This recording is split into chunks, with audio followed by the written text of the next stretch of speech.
অনেক কাল আগে পাহাড় নদী জঙ্গলে ঘেরা এক বিশাল রাজ্য ছিল, যার নাম ছিল ধর্মনগর।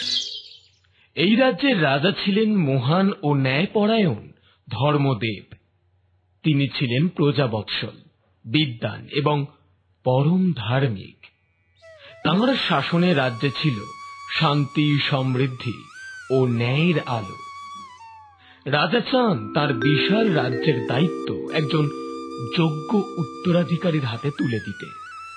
তাই তিনি মন্ত্রী রঘুপতিকে বললেন, মন্ত্রী, আমি চাই আমার দুই পুত্রের মধ্যে একজনকে উত্তরাধিকারী করতে।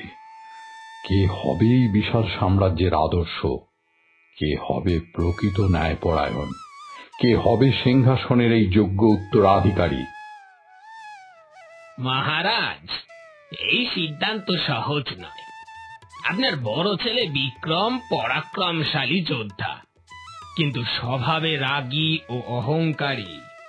আর ছোট ছেলে অনিরুদ্ধ শান্ত, ধৈর্যশীল ও নীতিবান। তা তো জানি মন্ত্রী। আমি যদি বড় ছেলেকে রাজ্যভার দিই, তাহলে ওর অহংকার একদিন রাজ্যকে ধ্বংস করে ফেলবে। আর যদি ছোট ছেলেকে রাজ্যভার দিই, ও কি পারবে কোনো শক্তিশালী রাজ্যের আক্রমণ থেকে নিজের রাজ্যকে রক্ষা করতে? তাই আমি খুবই চিন্তিত, কে হবে যোগ্য উত্তরাধিকারী। কিন্তু মহারাজ, রাজধর্মে বংশ পরম্পরায় সিংহাসনের অধিকার সাধারণত জ্যেষ্ঠ পুত্রের, অর্থাৎ আপনার বড় ছেলে বিক্রমের প্রাপ্য। এই কথায় রাজা কিছুক্ষণ নীরব থাকেন। তিনি জানেন বিক্রম শক্তিশালী ও বীর, কিন্তু অহংকারী।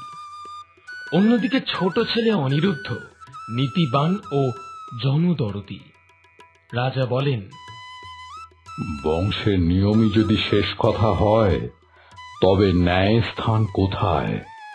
আমার রাজ্য চাই একজন রাজার হাতে, যে হবে প্রকৃত প্রজার রক্ষক, প্রজাপরায়ণ। এর একটা সমাধান দিন দেখি মন্ত্রী। মন্ত্রী একটু চিন্তিত হয়ে বলেন, মহারাজ, প্রজারা যখন রাজ দরবারে আসেন, তারা শুধু অভিযোগ নয়, আশা নিয়েই আসেন যে সন্তান তাদের কষ্টের সঠিক ও ন্যায়সঙ্গত সমাধান দিতে পারবে। সেই প্রকৃত অর্থে এই সিংহাসনের যোগ্য অধিকারী হবে।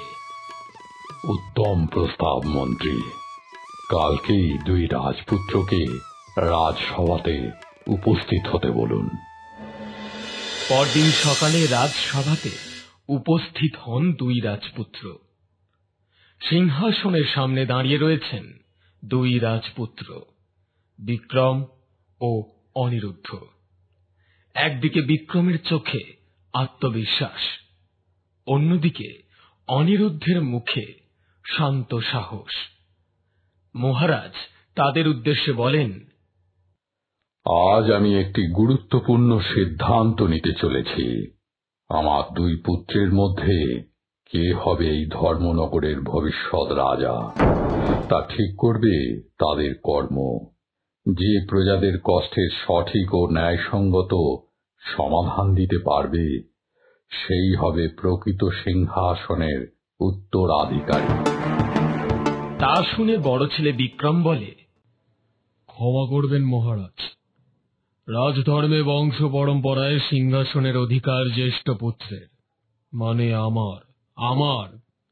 কিন্তু আপনার আদেশকে আমি সম্মান করি, তাই আমি প্রস্তুত এই পরীক্ষা দিতে।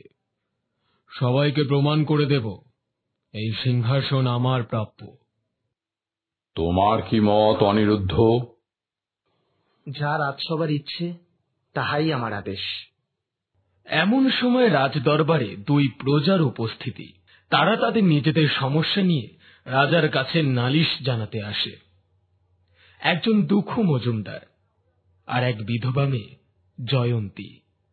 কি তোমাদের সমস্যা? প্রথমে দুঃখু মজুমদার বলেন, হুজুর, আমার ফসল ভরা জমি গ্রামের জোরদার জোর করে দখল করে নিয়েছে। আমি দিনরাত খেটে জমিতে চাষ করেছি হুজুর, আর এখন সে বলছে জমি নাকি তার। আমার পরিবার এখন অনাহারে দিন কাটাচ্ছে হুজুর। আমার ন্যায্য বিচার দিন হুজুর, দয়া করুন। আচ্ছা আচ্ছা, ঠিক আছে ঠিক আছে, মহারাজ অবশ্যই তোমার ন্যায় বিচার করবেন। তোমার কি সমস্যা কন্যা? মহারাজ, আমার স্বামীর মৃত্যুর পর তার ভাই সম্পত্তির লালসায় জোর করে আমাদের বাড়ি থেকে বের করে দিয়েছে। এখন আমি আমার ছোট 2 ছেলে নিয়ে পথে বসেছি। আমাদের মাথার উপর ছাদটুকুও নেই মহারাজ।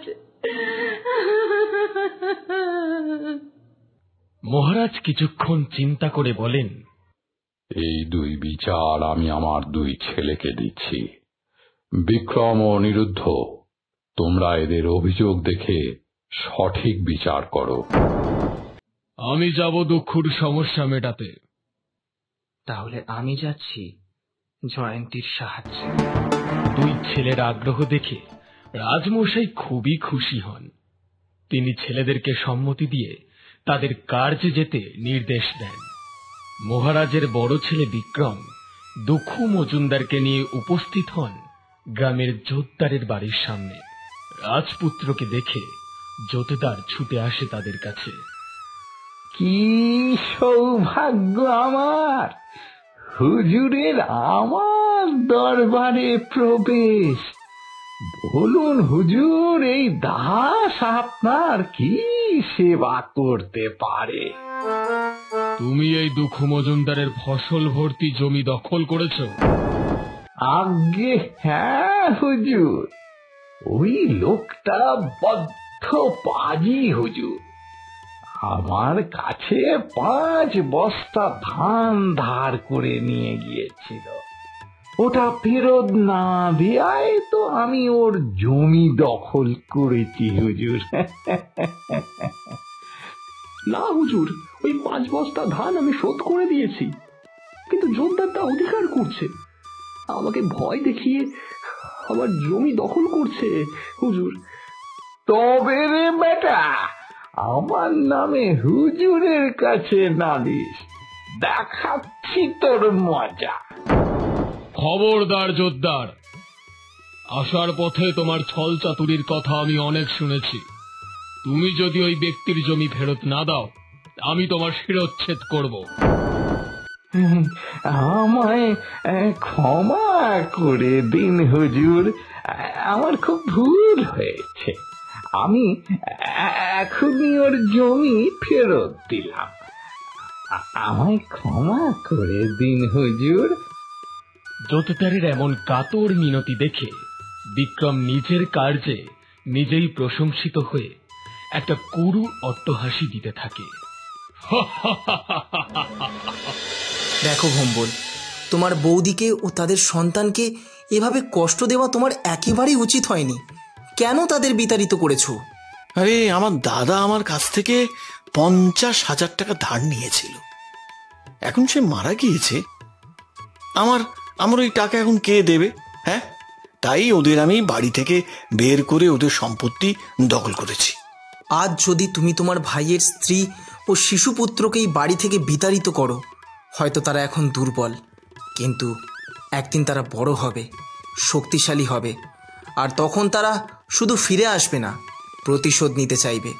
কিন্তু তুমি যদি এদের বাবার স্নেহ দাও, তাহলে এরাই একদিন বড় হয়ে তোমার দেনা শোধ করবে ও তোমার পাশে সর্বদা থাকবে।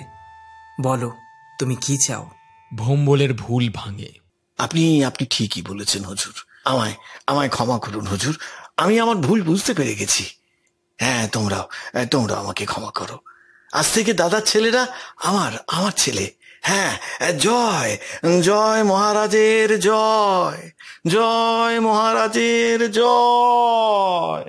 সমস্যার সমাধান করে অনিরুদ্ধ নিজের রাজপ্রাসাদে ফিরে গেলেন। পরের দিন রাজসভায় সবাই উপস্থিত ছিলেন এটা শোনার জন্যে যে কে হবে সিংহাসনের উত্তরাধিকারী।